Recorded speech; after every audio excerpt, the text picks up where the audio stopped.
Residents will get a chance to have their say regarding bed and breakfasts operating in the historic district during a public hearing on Tuesday.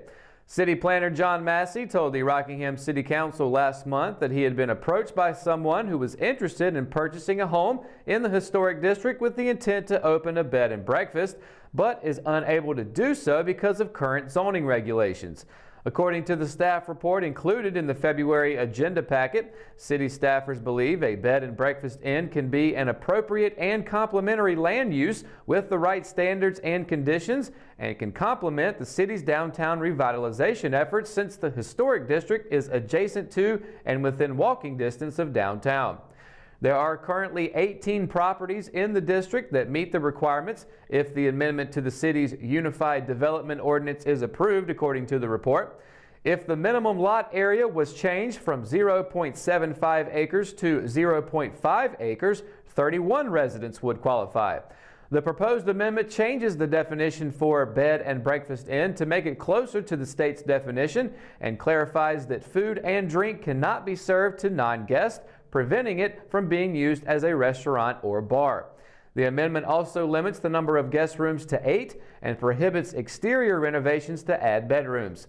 A similar proposal was shot down in 1994 after considerable opposition from residents in the historic district. The City Council will meet at City Hall at 6:30 p.m. The first day of filing for the 9th Congressional District special election ended with 3 candidates, but only one familiar name. Charlotte Libertarian Jeff Scott was one of 3 candidates to file with the North Carolina State Board of Elections on Monday. Scott has already been through the election once, going up against Republican Mark Harris and Democrat Dan McCready in November's general election. He came in a distant third while only 905 votes separated the main party candidates before the state board refused to certify the election following allegations of election fraud in Bladen County. The other 2 candidates to file were both Union County Republicans, County Commissioner Stoney Rushing of Wingate and former state legislator Fern Schubert of Marshville. According to Ballotpedia, Schubert was elected to the State House of Representatives in 1994, 1996, and 2000, and to the State Senate in 2002. She also ran an unsuccessful campaign for governor in 2004, State Senate in 2010, and State Auditor in 2012. Rushing served on the Union County Board of Commissioners from 2002 to 2006 and was elected again in 2014, according to the county's website. He was also endorsed by Harris, who declined to run again, citing health problems. The 2-time candidate defeated incumbent Representative Robert Pittenger in the Republican primary last year. Democrat Dan McCready did not file on Monday, but has already started campaigning. While he could be challenged from within his own party, State Democratic Party Chairman Wayne Goodwin previously told the Richmond Observer that he was unaware of anyone planning to do so. The race is also open to the Green and Constitution parties, which were recognized by the state last year. Concert promoters have announced the replacement band following the death of a group scheduled to perform the first night of Epicenter Festival. The Crystal Method will fill the spot left vacant after the Prodigy canceled all shows last week when Keith Flint, a dancer and vocalist for the band, was found dead in his home March 4th of an apparent suicide. Epicenter was to be the Prodigy's 5th stop on its 2019 North American tour, the first with dates in the United States in more than a decade, according to Consequence of Sound. The Crystal Method is an American electronic band with a style similar to the Prodigy, founded in the early 90s by Ken Jordan and Scott Kirkland. Jordan retired in 2017, with Kirkland continuing with the group's name. The band will perform Friday, May 10th, the first of the 3-day festival at Rockingham Dragway, ahead of Evanescence, Rob Zombie, and Korn. Other headliners for the event include The Cult, Judas Priest, Tool, and Foo Fighters. All right, when we return, Kelsey Rushing has your Live at 5 weather report. That's coming up right after the break, so stay tuned. At Richmond County Hospice, we strive to provide high-quality care to our patients and their families. Whether it's the incredible hospitality at the Haven House or from the comfort of your own home, you can count on Hospice to be there for you. We also offer monthly grief support groups, and our chaplain will be there to hold your hand in prayer. Through our amazing staff and our volunteers, Hospice has made difficult times easier for our community. Call the number on your screen if you feel that you or your loved one may benefit from our services. Richmond County Hospice. Peace, comfort, dignity. McNair Auto Sales is the place to buy your pre-owned car, truck, or van. To be the best, it takes big selection, friendly staff, and great pricing. We guarantee a no-hassle buying experience, and financing is available right on site. So come see us today. We're located at 1026 East Broad Avenue in Rockingham. And remember, with over 40 years of experience, you know McNair is the name you can trust.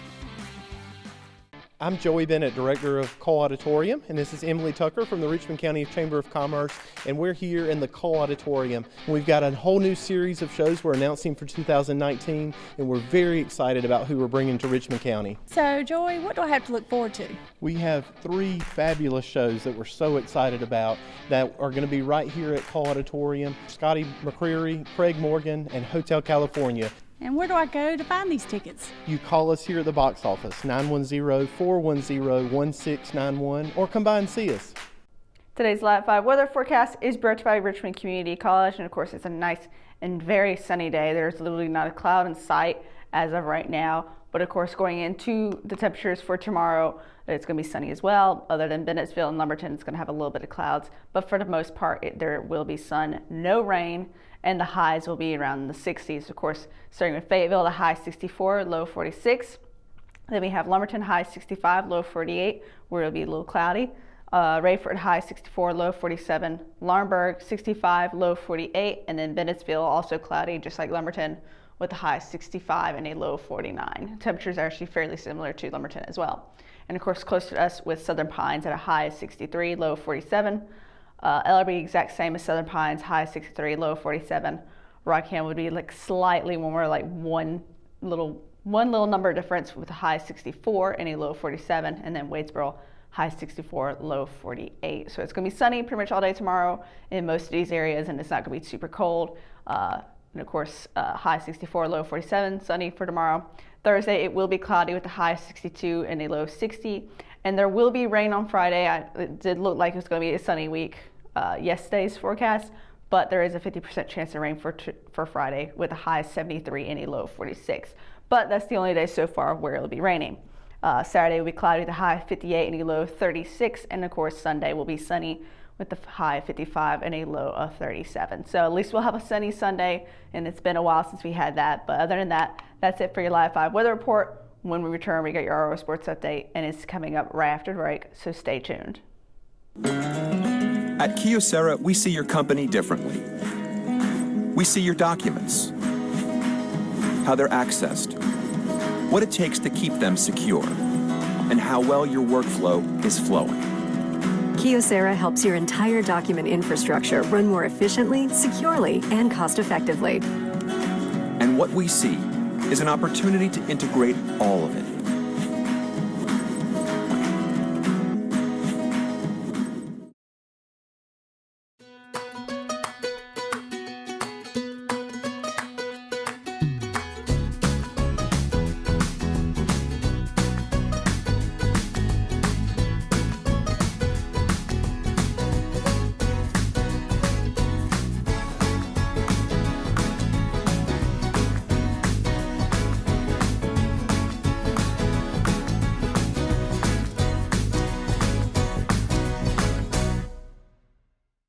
Willow Tree Antiques and Gifts is an occasional shop located at 122 South Hancock Street in Rockingham, North Carolina. We are open the first weekend of each month, Thursday through Saturday. We strive to offer unique selections of vintage, antique, handmade, and new goods. Each month we'll fill the shop with hand-picked home decor, furniture, and gifts.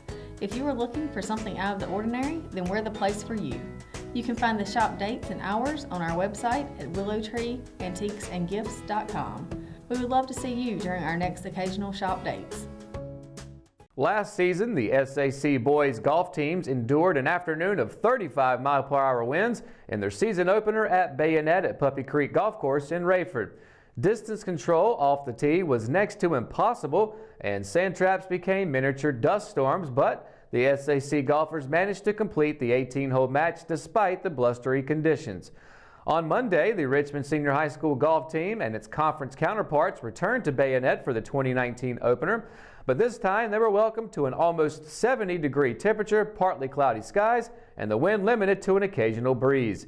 It was a near perfect day for a round of golf, and a couple of the match's participants took advantage of the beautiful conditions. Sophomore Jonathan Rich led the way for the Raiders, posting a career-best 77 on the day.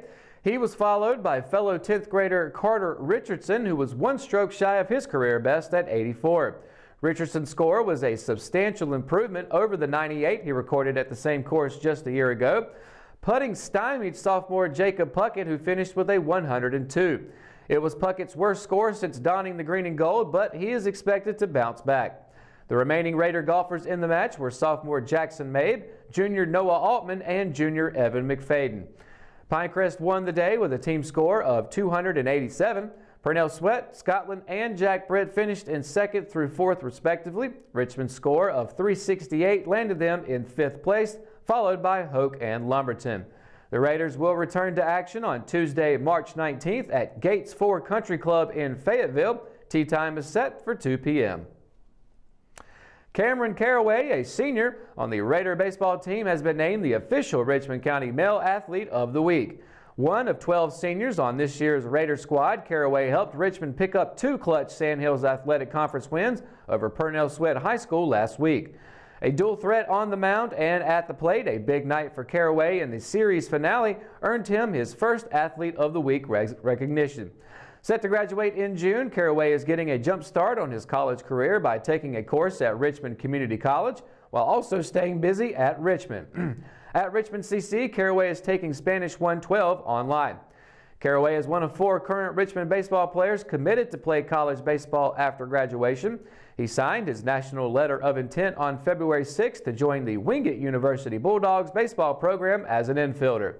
Other signees were Alex Anderson, Tyler Bass, and Garrett Wigman. Last Thursday, Caraway made his 2nd start of the season, facing a Purnell Sweat team looking to redeem itself after being mercy ruled 2 nights before. He managed to pick up the first win of his senior campaign, tossing 6 complete innings, and only gave up 3 hits and 1 run in Richmond's 4-2 victory. Through 5 games this season, Caraway is tied with Jake Ransom for the team lead in RBIs with 4, is batting .286 at the plate, and is 1-1 with 8 strikeouts on the hill. Taylor Parrish, a senior on the Raiders softball team, has been named the official Richmond County Female Athlete of the Week. Starting her 2019 softball season the same way she ended her junior campaign last spring, this is Parrish's 2nd career selection. She earned the recognition after hitting a grand slam in the Western Regional Finals in 2018 and was responsible for Richmond's first home run this season against Anson High School. Her play through 3 games this season has proved pivotal to help the Lady Raiders to a 3-0 start. In her final semester at Richmond before she graduates, Parrish is taking 3 online courses at Richmond Community College, as well as enrolled in an interning program at Richmond County Hospice. During her junior school year, Parrish verbally committed to continue her education and playing career at Pfeiffer University.